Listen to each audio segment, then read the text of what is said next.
What's up, what's up, what's up, my fellow Arians, and welcome, guys. I hope you are having a phenomenal day. Thank you for joining me. Before we get started, please like this video, share this video, subscribe to my channel, set that notification bell down below so that way you guys always know when the next video does come out. So this is going to be something a little bit different. I'm just starting to do this with the zodiac signs. This is actually going to be an advice video. So what advice do you need moving forward once you see this video? It's not really going to be a full-on out tarot reading. More or less this is going to be like oracle advice cards. So I'm going to draw one tarot card and then see what comes up in the advice section for you guys, okay? So I have already pre-shuffled everything because this is a quick video. And let's just get right into it. So what messages do you have for Aries? What advice do you want to give to Aries source? What information do you want to pass on to Aries? How can we help out Aries? One card, please. What message do you have for Aries? One card, please. How can we help out Aries? Okay. So this card came out. Let me make sure it's in the frame here. Okay.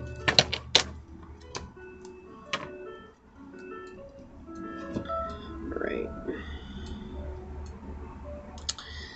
And we're going to start with these.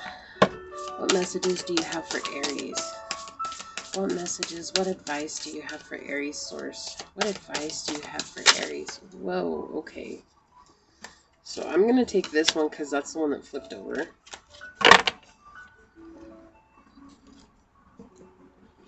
Okay. What advice do you have for Aries? One card, please. What advice do you have for Aries?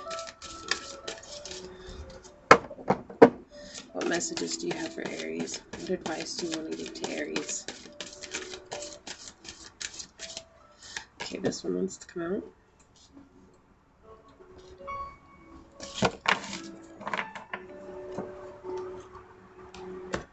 Okay. What advice do you have for Aries source? What advice do you have for Aries? What messages do you have for Aries? What would you like to pass on to Aries? One card, please. What advice would you like to give to Aries? What messages do you have for Aries? Okay, this one wants to come out.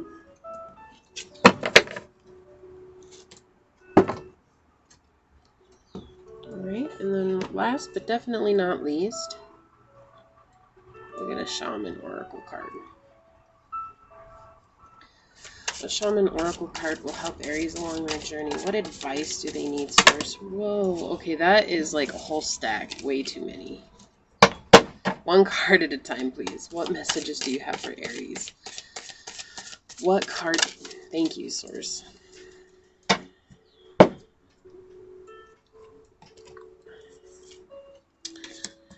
Alright, so let me turn this over. Alright, so Aries, we've got the Ace of Wands in the upright. So definitely your energy is coming through strong here.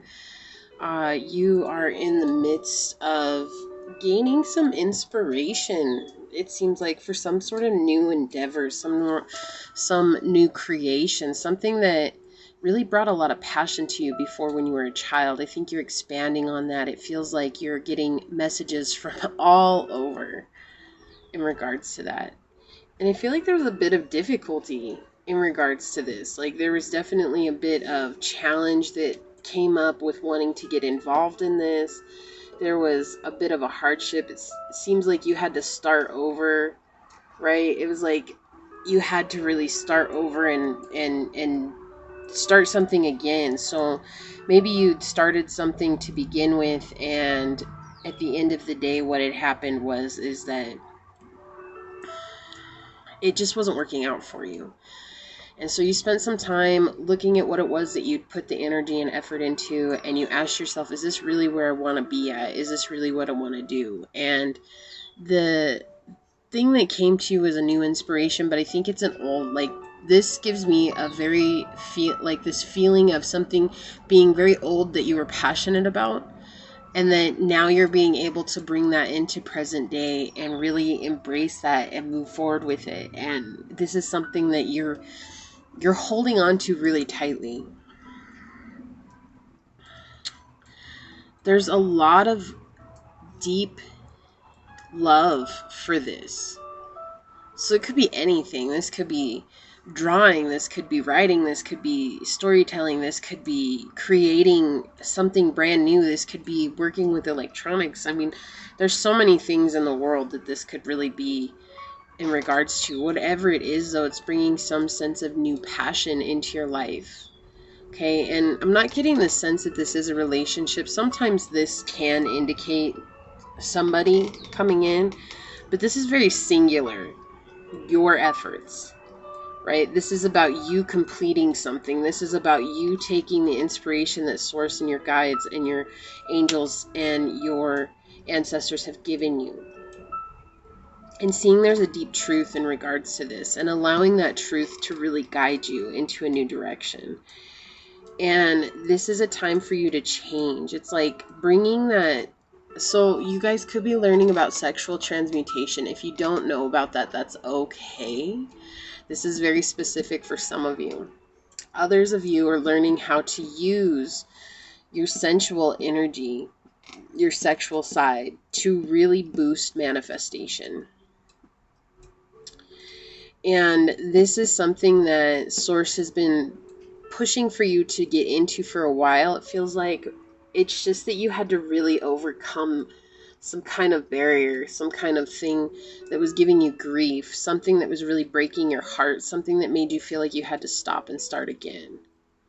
And that was hard. That was hard to overcome. That was hard to get into. And so Source is giving you the green light. Like, this is like the time to move forward. This is the time to get into this. This is the time to really pursue this so that you can learn a deep truth about yourself. And in learning a deep truth about yourself, you're going to bring some sort of balance into your life, which is beautiful. It's beautiful. Getting out of that energy of feeling like everything is against you.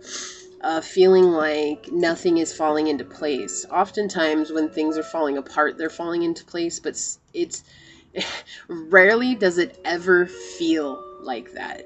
Most times it feels like life is chaotic and I have to deal with all this crap. And as I'm dealing with all this crap, then, you know, hopefully there'll be a break coming up. And this is Source just telling you, like, your creativity is your break. Okay, yeah, look at this. All right, so I'm just going to turn these over one at a time. Like I said, this is a whole brand new thing for me, so we're just going to see how it plays out. So lightning, power. This is gorgeous. This is about learning about your own dualities, right? And having the courage to understand that it's through duality that we find balance. That means that, right, without thunder, there can, or without lightning, there cannot be thunder. So after this lightning strikes, there's going to be something that follows. A consequence could be, right? But at the end of the day, is it really consequence when it is the truth of it is one would not exist without the other. Dualities. Right? And so there's power and balance and freedom in finding your duality and finding the truth of where you're at and finding the depth of what it is that you're seeking. Okay? And so as you embrace this, you're going to move forward and you're going to be able to weather the storm better. This is making you definitely stronger. This is giving you a sense of internal pride. This is giving you a sense of purpose. And maybe it has been difficult, right? The storm has been difficult. There's something that has felt like it's knocked you off your feet. But in turn, in that being knocked back, it actually showed you how strong you really were. Yeah, look at this. Hyena, fear. So this is like moving from that period of darkness, right? Your head, in your head space, in that period of darkness, and allowing yourself to come into your body in the period of light. This is about being present with what's going on.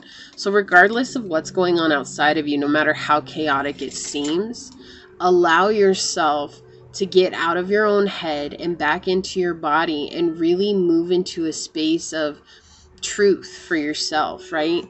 This is a beautiful energy coming through. Like, Absolutely moving from that period of scarcity into a period of abundance. Okay, and 38 breaks into 11. So 111 is a very powerful number for you. It comes up often. Right, and then we've got Jacqueline Kennedy Onassis. And she says, always be the first lady. Marry for love, for money, but most of all, companionship. And don't just take the picture, enter it. And I think this is definitely valid for what we're talking about, because again, it's like always being the first lady, whether you're a man or a woman, it doesn't matter. This is talking about owning yourself, owning your power, right? Owning your power and allowing yourself to shine regardless of how chaotic it is around you, right? And then this always marry for love, for money, but most of all companionship. So for some of you, like I said, you're learning about your sexual energy and the power it has in manifestation in your life. And I feel like that's you cutting yourself off from the constant spending time and trying to find a relationship. And this is now bringing you into a space of like what you want. And that's powerful too, because not always do people see the power and the freedom that comes from that. Oftentimes people are so obsessed with finding somebody else to lay in their bed that that's where all of everything goes to, all their energy, all their time, all their worry, all their anxiety, it goes to that. And so this is you just spreading that out, and that's very specific for a few of you. Okay, and then the last thing is, don't just take the picture, enter it. This is owning your life. Don't just be a part of the story, become the story. And that's what you're doing right now. You're really entering into that power. And look, we're in Taurus season right now at the time I'm filming this. We have 1 and 2. You're making progress. This is grass, moon, Taurus, pots, and child. What did I say? This is energy coming back from when you were a child. Look at that beautiful synchronicity. Look at that. Oh my gosh. I love when that stuff arises. I really do. Okay, so let me read this card. Okay, so this says, I am grass, moon. I am the soft light of spring falling on the tall prairie grass. I am resources powerfully at hand. Again, power coming through. This is about you embracing your power. I am value. The great buffalo is illuminated in my subtle light as it falls on the tall prairie grass, gently wafting in the night breeze. The grass gracefully bends to the wind and the step of those who tread upon it, but provides food and shelter and beauty, sustenance for life. Rely on the resources at hand and your strengths to gather an abundant supply. What did I say here? This is about coming out of scarcity and into abundance. I can't make this stuff up. Your way is being lightened for increased possessions and financial prosperity. Don't look too far away or too high. You may miss what is underfoot, already present. Get down to earth. You may want to roll in the grass on a moonlit night. I can totally see you doing that, Aries. So this is about you bringing in something from your childhood, a pleasure, a passion, a deep desire. And it's going to be this desire that brings you out of this scarcity mindset, allows you to enter the picture of your own life, to embrace your power, and to really step up into a place of prosperity, passion, desire. What more could you ask for? So your advice is this: really embrace that inspiration that you've gotten and run with it and see what happens. Okay, this is what I have for you. Please like this video, share this video, subscribe to my channel, set that notification bell down below, and until next time, go forth boldly, my fellow Arians, and courageously find creative ways to rise above in life, laughter, and love. Becky's out of the house for now. Thank you for joining Becky's House of Cards. Until next time, mwah, peace out. I love y'all. Bye.